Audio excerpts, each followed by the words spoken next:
नमस्कार दोस्तों, भक्ति सारांश यूट्यूब चैनल में आपका स्वागत करते हैं। दोस्तों, आज हम आपके लिए एक बूढ़े हंस की कहानी लेकर आए हैं। दोस्तों, एक वन में वर्षों साल पुराना बरगद का पेड़ था। उस पेड़ में हंसों का झुंड रहता था। उन हंसों में से एक वृद्ध हंस मुखिया था, जो बहुत ही बुद्धिमान था, लेकिन अब वो बूढ़ा हो चुका था।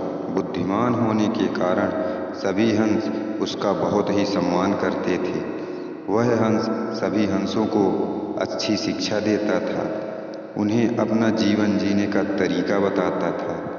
दोस्तों, एक दिन की बात, बूढ़े हंस ने बरगद के पेड़ में एक छोटी सी बेल को लिपटते हुए देखा, तो उसे आने वाली विपत्ति का आभास होने लगा।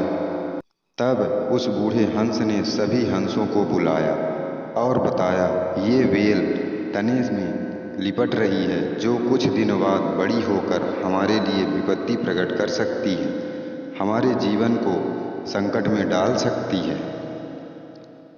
इसलिए इस नन्ही बेल को अभी नष्ट कर दो। अगर यह बेल बड़ी हो जाएगी तो पूरे बरगद के पेड़ में लिपट जाएगी और विपत्ति की सीढ़ी बन जाएगी, जिससे कोई भी शिकारी चढ़कर हमारा शिकार कर सकता है। उन हंसों में एक जवान हंस, जो बहुत ही तेज था, जो हर बात को मजाक में ले लेता था, उस जवान हंस ने बोला, आपकी उम्र अब खत्म होने वाली है। आप बूढ़े हो गए हैं, इसलिए बुद्धि काम करना बंद कर दी है। ये छोटी सी बेल हमारे जीवन में विपत्ति कैसे डाल सकती है? आप इस तरह की बातें करके सभी हंसों को न डराएं। कुछ दिन बाद वह नन्ही बेल पूरे बरगद के पेड़ को अपने में ढक लेती है।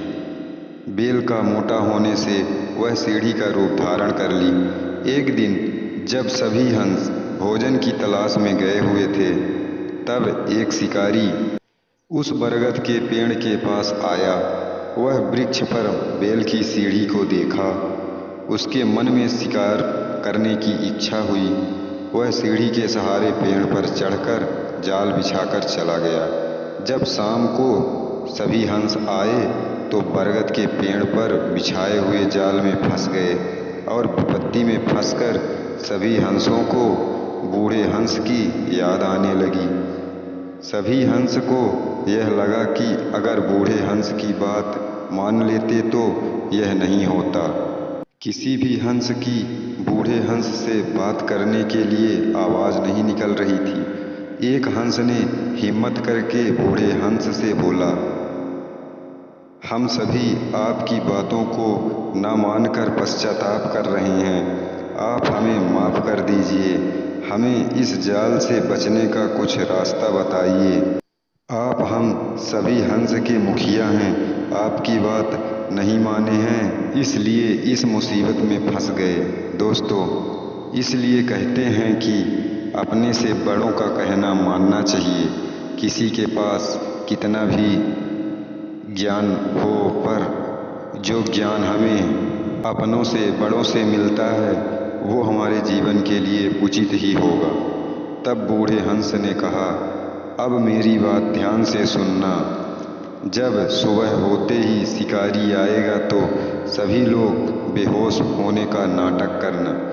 शिकारी तुम लोगों को मरे हुए समझकर जमीन पर फेंकता जाएगा, तब भी तुम सभी लोग बेहोश की हालत बनाए रखना।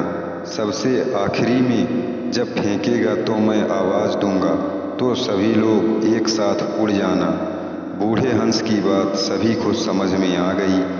शिकारी जब वहाँ पहुँचा, सभी ने वैसा ही किया जैसे बूढ़े हंस ने बात बताई थी।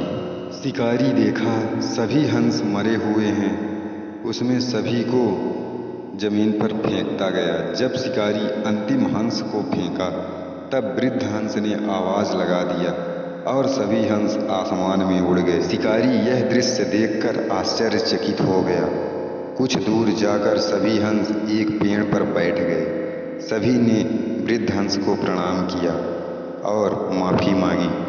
तब वृद्ध हंस ने बोला, कभी भी अपने से बड़े और बुद्धिमानों की सलाह लेना उचित होता है। जीवन में कभी भी कठिनाइयाँ आए तब भी हमें अपने लक्ष्य से नहीं हटना चाहिए। कठिन समय आने पर वीरता से उसका सामना करना चाहिए। दोस्तों, आशा करते हैं कि इस कहानी के माध्यम से आपके जीवन में बदलाव ज़रूर आएगा। अगर आपको कहानी अच्छी लगी हो तो लाइक करें और अगर हमारे चैनल में नए हैं तो सब्सक्राइब करके बेल आइकन को ऑल पर सेलेक्ट कर लें, जिससे ज्ञानवर्धक प्रसंग आप तक पहुंच सके। जय श्री कृष्णा। राधे राधे।